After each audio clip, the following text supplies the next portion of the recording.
El protocolo de investigación es un documento en el que vamos a plasmar las ideas que tenemos acerca del tema a investigar. Precisamente es una forma de poner en blanco y negro por escrito y estructurar todo nuestro pensamiento al respecto. Se dice que el investigador es un ser problematizador por excelencia, cuyo cometido es, primero que nada, advertir los problemas que los demás pasan por alto. Esa es una de las principales cuestiones que tiene un investigador nato, o uno de los puntos que hay que desarrollar cuando no se tiene desarrollado esto, ¿no? Advertir problemas que los demás pasan por alto, problemas que para otras personas podrían no existir, problemas que hay que hacer evidentes, ¿sí? Pero no solamente se trata de detectarlos, de ver dónde está el problema, sino de plantearlo con claridad, de hacerlo evidente para las demás personas. Se trata de plantear con claridad el problema, la pregunta de investigación, que es lo que nos va a dar margen a que se haga todo el proyecto de investigación. Vamos a encajarlos en un cuerpo de conocimientos. ¿Qué se sabe hasta el momento acerca del tema que nos está interesando? ¿De qué manera la pregunta o lo que nos está a nosotros interesando puede apoyar o ayudar a corregir una contradicción? Más adelante vamos a hablar de esto, pero cómo entra en lo que se sabe hasta ahorita. Y otro punto es el resolverlos con el máximo rigor para enriquecer el saber, de modo que no es suficiente detectar problemas, que de por sí ya es difícil. Se dice que no se plantea un problema cuando no se sabe nada, y cuando más se sabe, mayor es el número de problemas que se pueden plantear. De modo que cuando nosotros nos vamos sumergiendo en el conocimiento, en lo que se va desarrollando, en lo que se sabe hasta el momento del tema de interés, cuando más sabemos al respecto, cuando más leemos, pues más preguntas se nos pueden ocurrir al respecto. Sin embargo, cuando nuestro conocimiento es limitado, difícilmente vamos a poder establecer una pregunta, pero lo importante, bueno, sí es plantear una pregunta, pero además es ir un poquito más allá, es ir viendo cómo vamos a tratar de responder a esta pregunta. De modo que el protocolo de investigación va a ser un instrumento que nos va a ayudar a no perdernos en el camino cuando queremos responder una pregunta. Nos va a ayudar a ordenar las ideas relacionadas al problema, nos va a ayudar a determinar qué pretendemos obtener con la investigación, hasta dónde queremos lograr en cuanto a la resolución del problema. También nos va a ayudar mucho a establecer el método, las técnicas y los procedimientos más adecuados, de modo que precisamente en este camino entre plantear una pregunta y responderla, pues ahí entra mucho la subjetividad y la intuición del investigador. Podemos tardarnos el doble del tiempo si no seguimos un método, si no tenemos una idea de qué técnicas nos pueden ayudar a llegar más rápidamente a la solución de ese problema. Nos va a ayudar a definir qué características requerimos de los sujetos que vamos a estudiar. También nos va a ayudar a establecer los recursos necesarios, el tiempo que vamos a invertir en este proyecto, y nos va a ayudar a evitar también la toma de decisiones arbitrarias, de modo que este protocolo de investigación nos va a apoyar en la consecución de nuestra respuesta, abreviando el tiempo y abreviando también los recursos que requiramos. Y entonces, ¿en qué consiste el protocolo de investigación? El protocolo de investigación es una forma de poner sistemáticamente los pasos a seguir para resolver la pregunta. Es el método científico pasado al protocolo de investigación, al documento. Y aquí podríamos decir que el protocolo consta de dos partes. Una primera parte, que es la parte conceptual, que quizás es la más difícil de lograr, porque es en donde tenemos que integrar nuestros conocimientos en el área biológica o en el área del problema que nos está interesando. La tenemos que integrar junto con el conocimiento metodológico que tengamos al respecto. De modo que aquí hay una serie de pasos que conforman la primera parte del protocolo de investigación, que sería el título, los antecedentes, la justificación del estudio, el planteamiento del problema como tal, los objetivos y las hipótesis. Todo esto es plantear el problema. Lo que sigue después es el resolver el problema, la forma en que vamos a tratar de llegar al logro de los objetivos. Vamos a platicar de cada uno de los puntos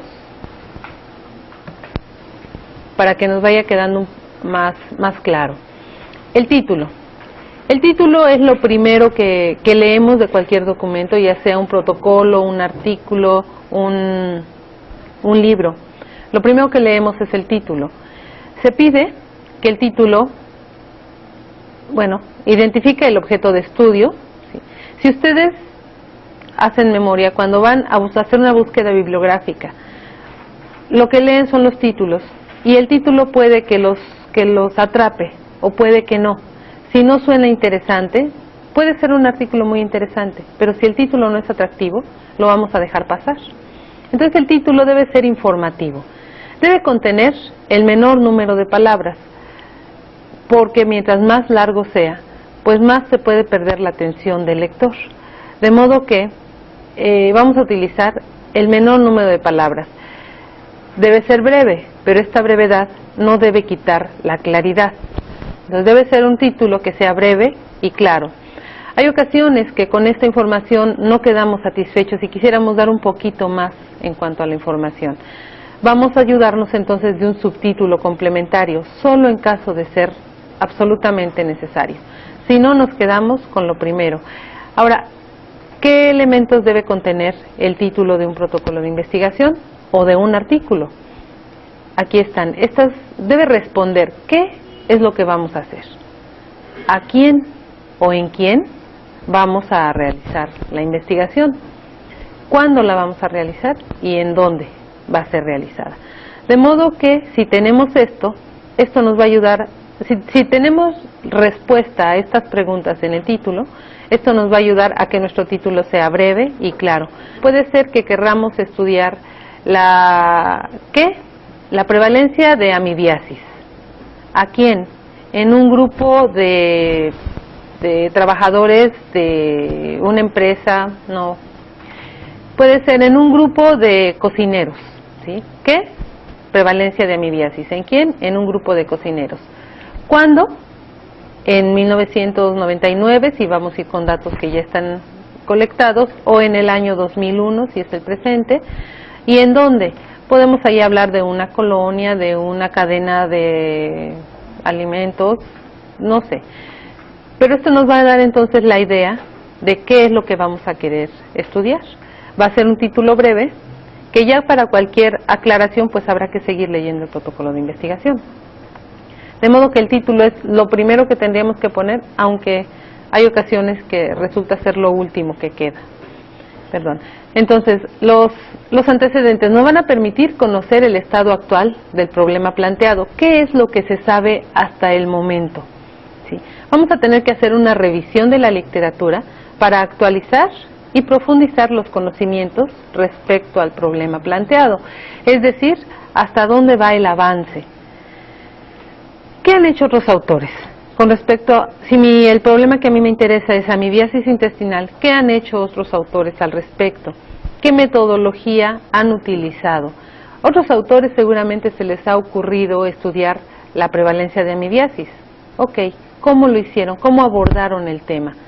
qué metodología utilizaron, qué encontraron con esos estudios.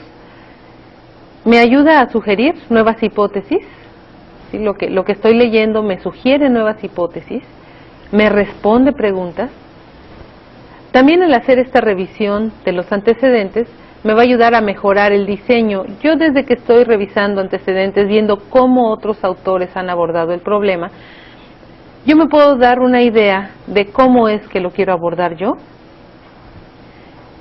qué errores quiero evitar, qué cosas quiero resaltar, cosas que hayan quedado muy claras y muy bien hechas en otros estudios. De modo que esto me va a ayudar a mejorar el diseño, me va a ayudar a no cometer los mismos errores, o también me va a ayudar a no realizar estudios repetidos.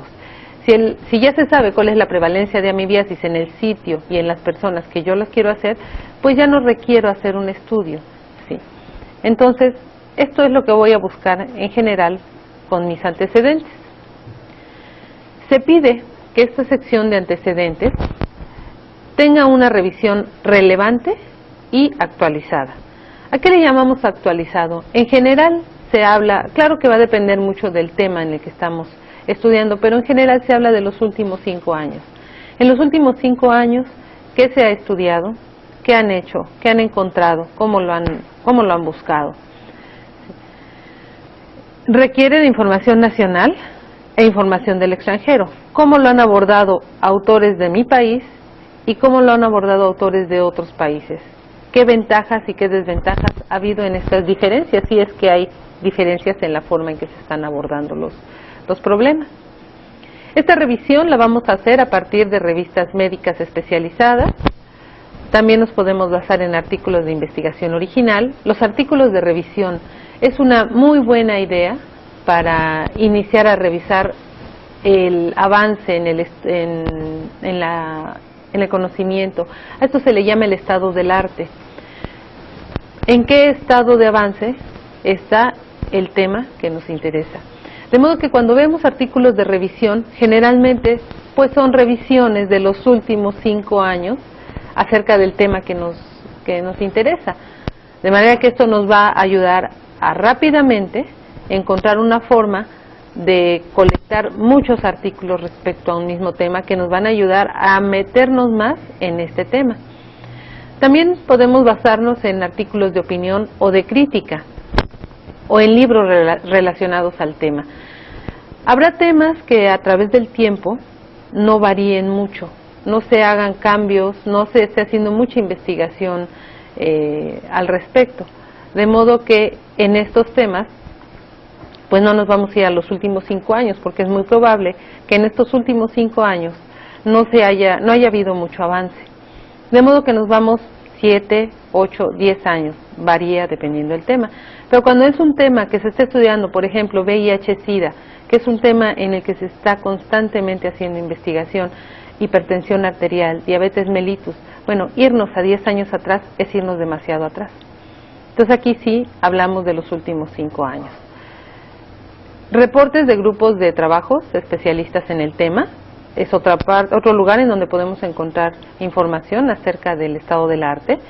Las Task Force, en donde hay un grupo de especialistas trabajando con respecto a un tema en especial y que están ellos dando incluso las normas a partir de las cuales se puede hacer la investigación a manera de hacerla en forma homogénea, de tener más o menos comparabilidad entre los resultados si seguimos metodologías similares. Cada concepto o enunciado debe referir la cita bibliográfica correspondiente, de modo que habrá ocasiones en que leemos un autor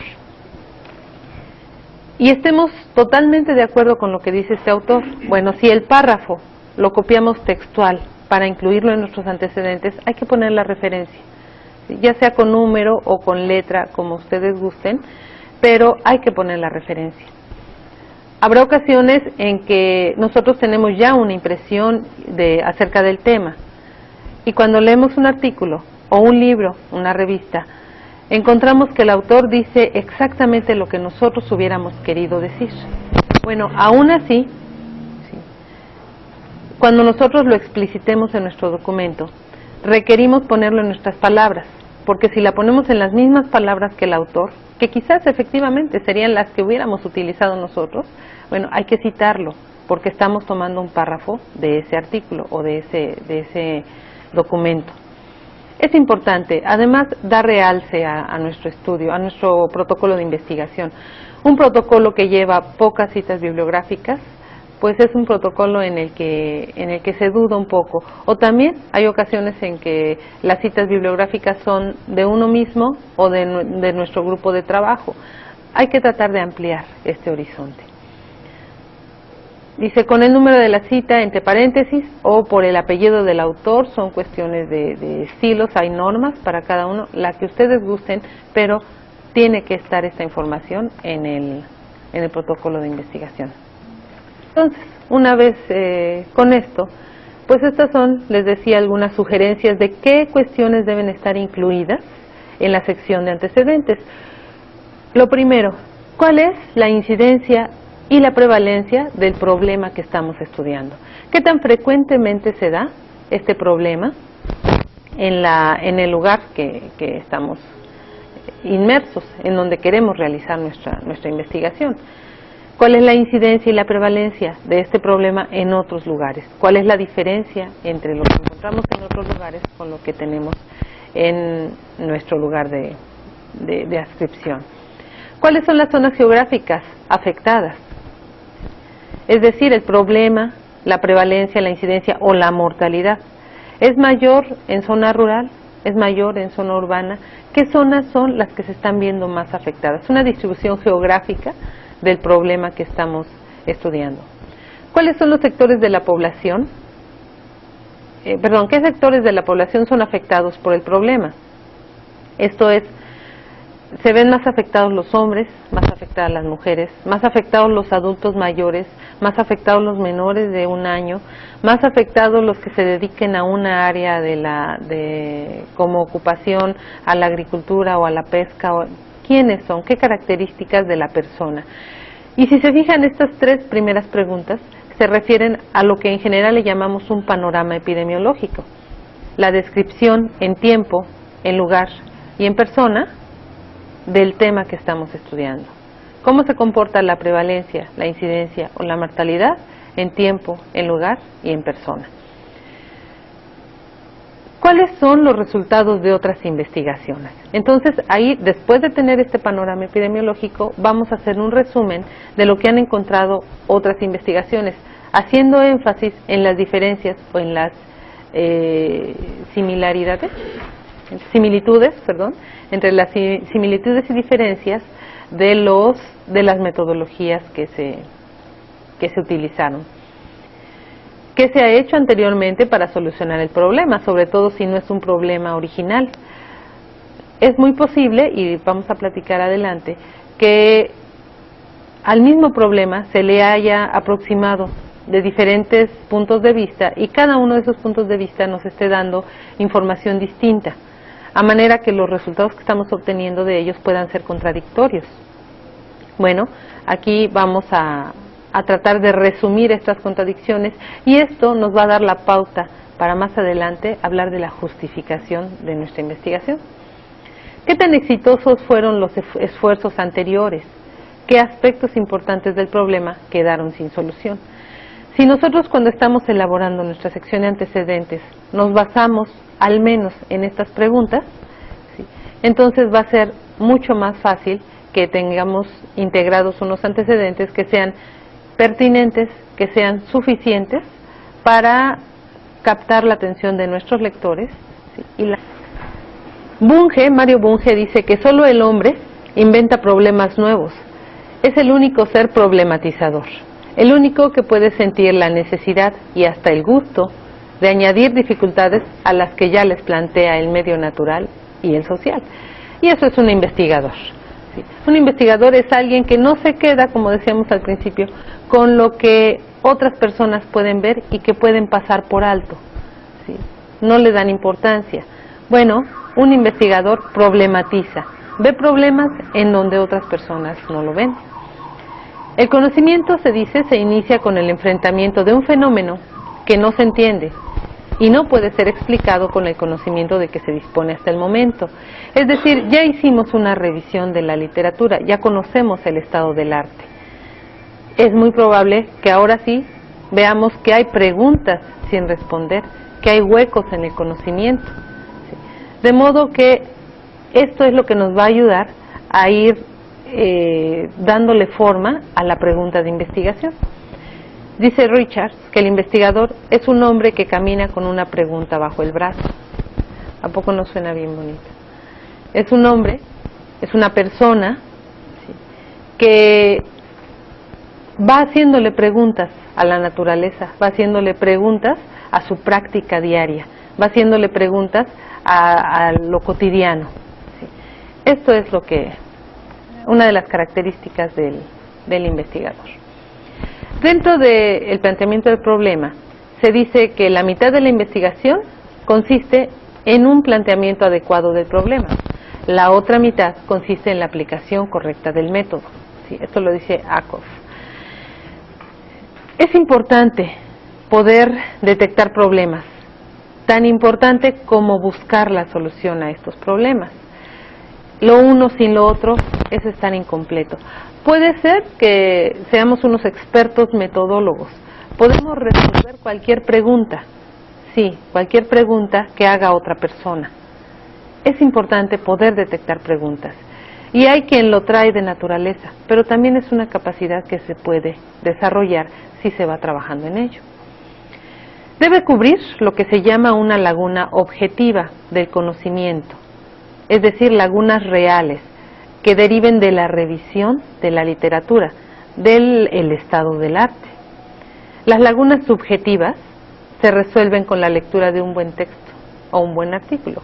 Es posible que tengamos una duda, logramos establecer dentro de nuestras observaciones una pregunta de investigación, detectamos un hueco, pero también es posible que ese hueco que acabamos de detectar sea una laguna en nuestro conocimiento, no en el conocimiento, de modo que puede ser una pregunta que ya tiene respuesta. Si es así, pues con la revisión de la bibliografía, con los antecedentes, nos vamos a poder dar cuenta y nos va a evitar el realizar investigaciones innecesarias. Ahora puede ser el caso contrario, detecté una pregunta y con la revisión que he hecho no logro encontrar la respuesta, o también es probable que no logro encontrar la respuesta en mi localidad, en el lugar en donde yo estoy realizando mi estudio. Sí, en otros lugares se sabe perfectamente cuáles son los factores de riesgo para cáncer de mama, para cáncer cervicouterino, pero esos factores de riesgo que dice el libro, que son los importantes, no están presentes en mi población. De modo que esto querría decir que en mi población no son esos factores de riesgo los que me llevan a determinada prevalencia o determinada incidencia de cáncer cervicouterino o de cáncer de mama. Se dice que debe cubrir lo que se llama una laguna objetiva del conocimiento. Las lagunas subjetivas se resuelven con la lectura de un buen texto o un buen artículo. En ocasiones ya logramos nosotros disecar muy bien, ya tenemos muy claramente cuál es la duda, cuál es el hueco en el conocimiento que quisiéramos llenar. Vale la pena preguntarnos si es un hueco en el conocimiento o si es un hueco en mi conocimiento. Se vale. Si es un hueco en mi conocimiento, en el momento en que estoy revisando la literatura, lo más probable es que salga la respuesta. Y entonces pueda yo salvar ese hueco y continuar. Pero también puede ser que sea un hueco en el conocimiento, de modo que la literatura no me va a dar la respuesta. Y entonces podemos ver que quizás en nuestra población tenemos muchos casos de cáncer de mama y que los factores de riesgo que dice el libro, que son a los que se exponen las mujeres que les da cáncer de mama, no son necesariamente los que están dándose aquí en mi población. Es probable, los libros dicen, pues una mujer nulípara, una mujer que no lactó, una mujer con una menarca temprana, una menopausia tardía, tienen mayor riesgo de cáncer de mama. Pero resulta que en el lugar en el que yo estoy, mis mujeres con cáncer de mama tuvieron hijos. Mis mujeres de cáncer de mama los lactaron hasta el 1 año y medio. Mis mujeres con cáncer de mama no tuvieron una menarca temprana. Bueno, pues esto me está indicando que en mi localidad esta pregunta no está resuelta. ¿Cuáles son los factores de riesgo entonces asociados a cáncer de mama en el lugar en el que yo estoy laborando? No son los que dice el libro, puesto que no existen aquí. Entonces, ¿cuáles son? Ahí es en donde entra la pregunta de investigación y en donde el protocolo de investigación nos va a dar la pauta para lograr la respuesta de esto. Se pide que el planteamiento del problema tenga una descripción clara de lo que se quiere conocer, probar o resolver con la investigación. Si recuerdan, al principio hablábamos de que uno de los cometidos del investigador era el plantear claramente un problema, no solamente detectarlo. Bueno, hay que ponerlo en blanco y negro, hay que ponerlo claramente, hacerlo evidente a los ojos de los demás. Si no estaba resuelta esta pregunta, es probable que sea porque nadie la había visto. Si ya logramos verla, hay que hacerla evidente. ¿Cómo? Planteándola con claridad. ¿Sí? Puede ser la relación entre nuestra observación empírica y el sustento teórico. Es decir, a veces las dudas, las preguntas, vienen de que en el momento que yo estoy revisando a mis pacientes o en el momento en el que yo estoy viendo las estadísticas en una localidad, pues yo veo que lo que encuentro aquí no me checa con lo que debería ser. Bueno, ahí surgen las preguntas de investigación. Y este problema puede consistir en llenar un vacío existente en el conocimiento. Si hicimos esta revisión y detectamos una laguna objetiva, pues vamos a tratar de llenar el vacío existente en el conocimiento. Pero también puede ser el caso que ya platicábamos hace un momento, de resolver una contradicción entre dos o más propuestas. Se han hecho estudios al respecto, se han seguido metodologías similares, pero los resultados son contradictorios. Hay algunos que hablan a favor y hay algunos que hablan en contra. Bueno, ahí es adecuado plantear un protocolo de investigación. Voy a tratar de resolver una contradicción. Planteamiento de problema. En él vamos entonces a retomar todo lo que hemos visto hasta ahorita, pero lo vamos a poner en un párrafo en el que vamos a anotar lo más importante, lo que queremos resaltar para hacer evidente el hueco que habíamos detectado. Y una buena forma de concluir este planteamiento de problema es terminándolo con una pregunta de investigación.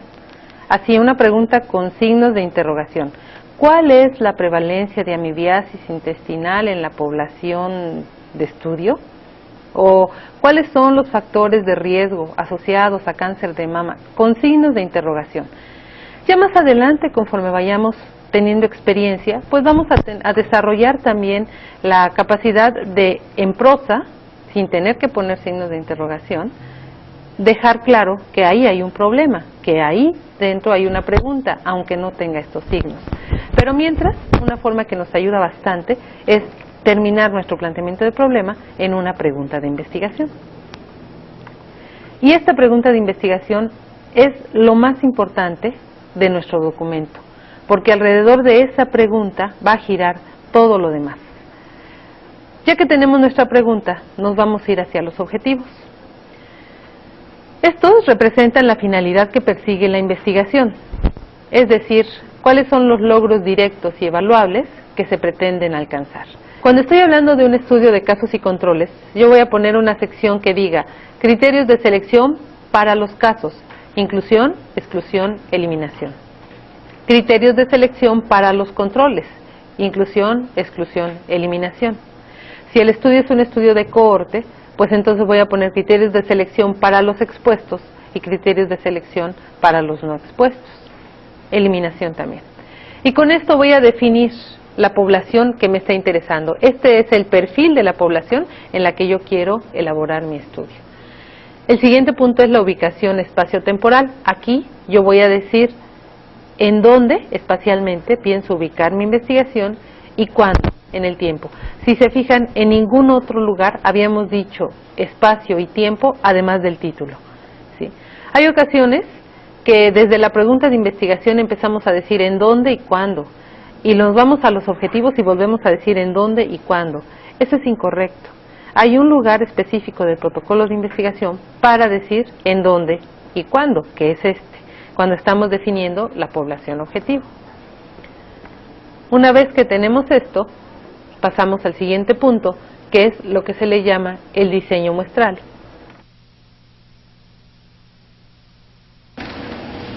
El diseño muestral se compone de dos elementos: el tamaño de la muestra y el tipo de muestreo. El tamaño de la muestra: ¿a cuántas personas vamos a hacer el estudio? Hay quienes dicen, pues más de 30 y ya con eso la tenemos. Bueno, ¿por qué 30 y no 28 o no 35? El tamaño de la muestra tiene que ser la aplicación de algunas fórmulas específicas para cada tipo de diseño, en las cuales vamos a decir cuál es el grado de error alfa, el grado de error beta que estamos dispuestos a soportar. Entonces esto lo podemos hacer, hay fórmulas, lo podemos hacer a mano, o hay programas estadísticos que nos ayudan a hacer este cálculo. Por ejemplo, está EpiInfo, que nos puede ayudar, es muy fácil calcular tamaños de muestra en EpiInfo. Tenemos Stata, SPSS, hay varios programas que nos pueden ayudar en el cálculo del tamaño de muestra, pero EpiInfo es de los más accesibles. Y una vez que sabemos a cuántas personas vamos a estudiar, lo siguiente es a quiénes. Si el tamaño de la muestra determinó que necesitábamos a 100 personas, la siguiente pregunta es ¿a cuáles 100 personas? Bueno, pues una respuesta es a las 100 que cumplan con los criterios de selección, pero seguramente va a haber más de 100 personas que cumplan con esos criterios de selección. Y entonces, ¿a quiénes elegimos? ¿A las que levanten la mano? ¿A las que quieran participar? No, tenemos que dejarle al azar la decisión de a quiénes queremos, a quiénes vamos a estudiar, porque si esto lo decidimos nosotros por afinidad, por cercanía, por facilidad, todo esto va a hacer que se sesgue nuestro estudio y entonces no vamos a tener representatividad, que es lo que buscamos con el diseño muestral. Tener representatividad de nuestra muestra para los resultados poderlos extrapolar a la población que les dio origen. El siguiente punto es la definición de variables. Dentro de la definición de variables tenemos que definir conceptualmente. Conceptualmente es cómo concibe el consenso la variable que estamos estudiando. Por ejemplo, si nuestra variable es cáncer de mama, ¿cómo se define el cáncer de mama? Obviamente no vamos a encontrar esta definición en un diccionario, pero sí la podemos encontrar en libros de oncología, o sí la podemos encontrar consensando con expertos, o con la norma técnica. ¿Qué es el cáncer de mama? ¿Cómo se define? Lo siguiente es operacionalmente. Operacionalmente significa qué va a ser cáncer de mama para mí en mi investigación. Puede que la tome igual que el concepto, puede que lo tome diferente, tiene sus consecuencias. Después vamos a ver cuáles son las escalas de medición, es decir, si lo vamos a medir como una variable cualitativa, como una variable cuantitativa, o qué tipo de variable va a ser, y esto nos va a ayudar en mucho para ver el tipo de análisis estadístico que le vamos a hacer a estas variables. Y finalmente, ¿cuáles son los indicadores?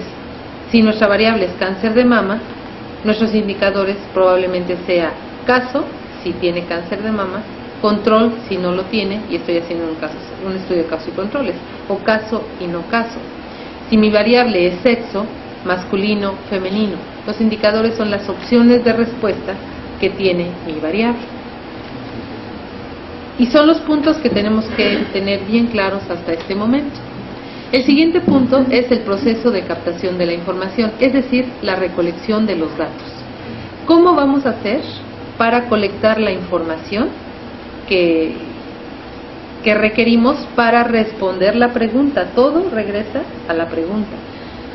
Vamos a utilizar cuestionarios, vamos a obtener muestras de sangre o algún otro material biológico. ¿Cómo vamos a presentarnos para colectar esta información? Va a ser por observación, vamos a tener una cédula de observación, vamos a inspeccionar una vivienda moviendo muebles y demás. Bueno, todo esto tenemos que dejar bien claro. Hay autores que a esto le llaman la ruta crítica también. Es decir, aquí es una plática de qué vamos a hacer una vez que llegamos, que tenemos a la unidad de análisis, que puede ser el individuo, puede ser la familia o quizás sea la vivienda. Una vez que llegamos a nuestra unidad de análisis, ¿cómo vamos a obtener? ¿Qué vamos a hacer para obtener los datos? Les vamos a aplicar un cuestionario que contiene tantas preguntas.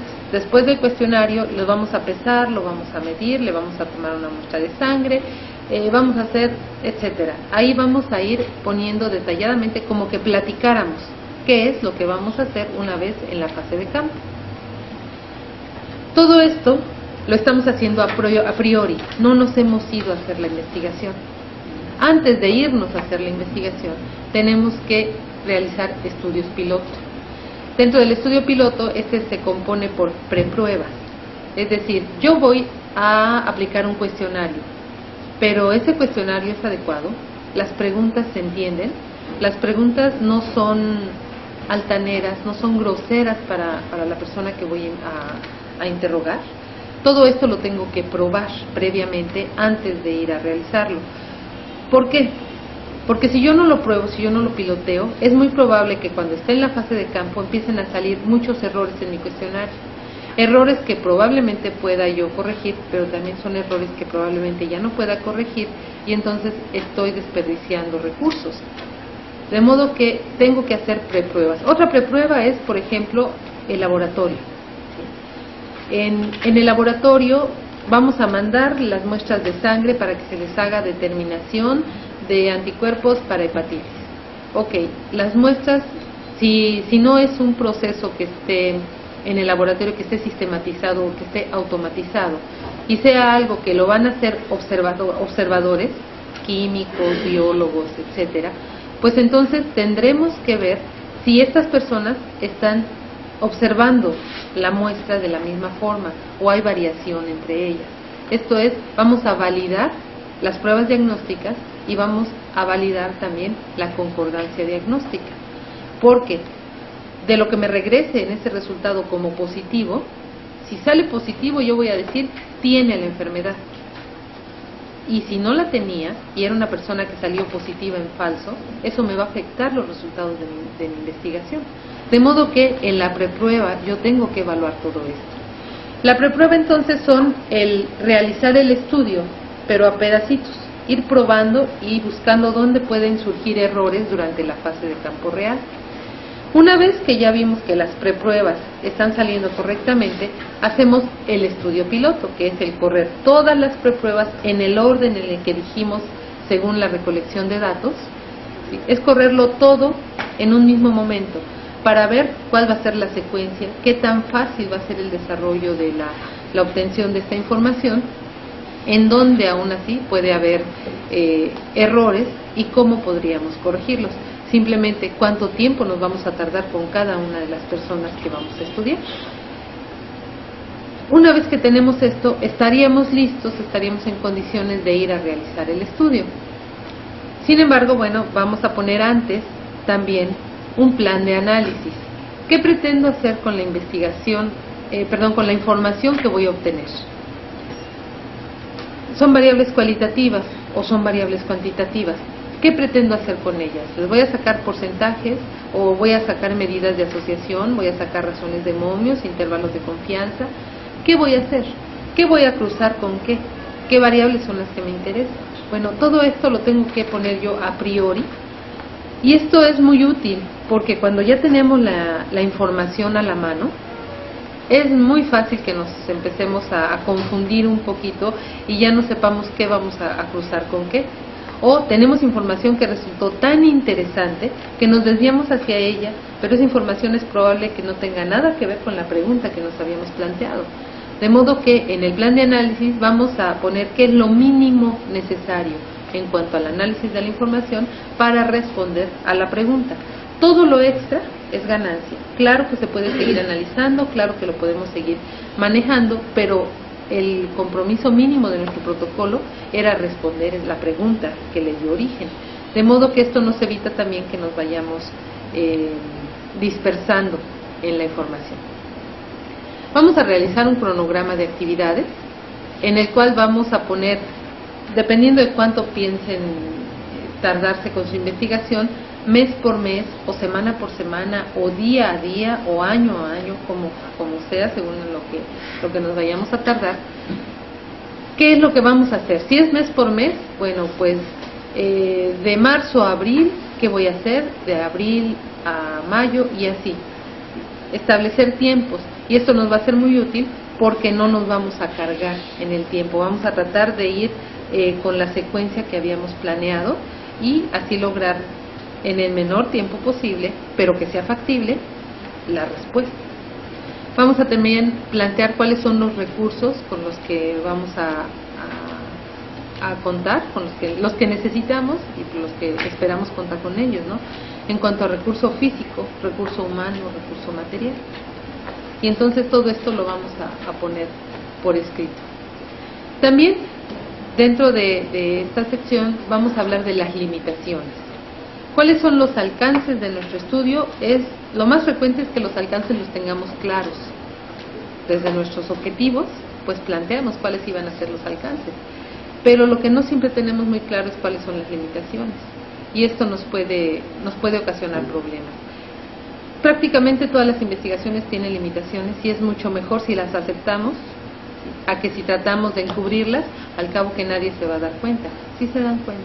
Y esto le resta mucho a nuestro protocolo de investigación. Entonces hay que poner cuáles son las limitaciones del estudio. ¿Qué implicaciones éticas, si es que hay? ¿Cuáles son las referencias bibliográficas en las que nos basamos?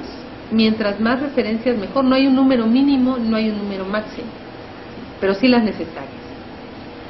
Y al final de nuestro protocolo de investigación vamos a tener una sección en donde vamos a meter a los anexos.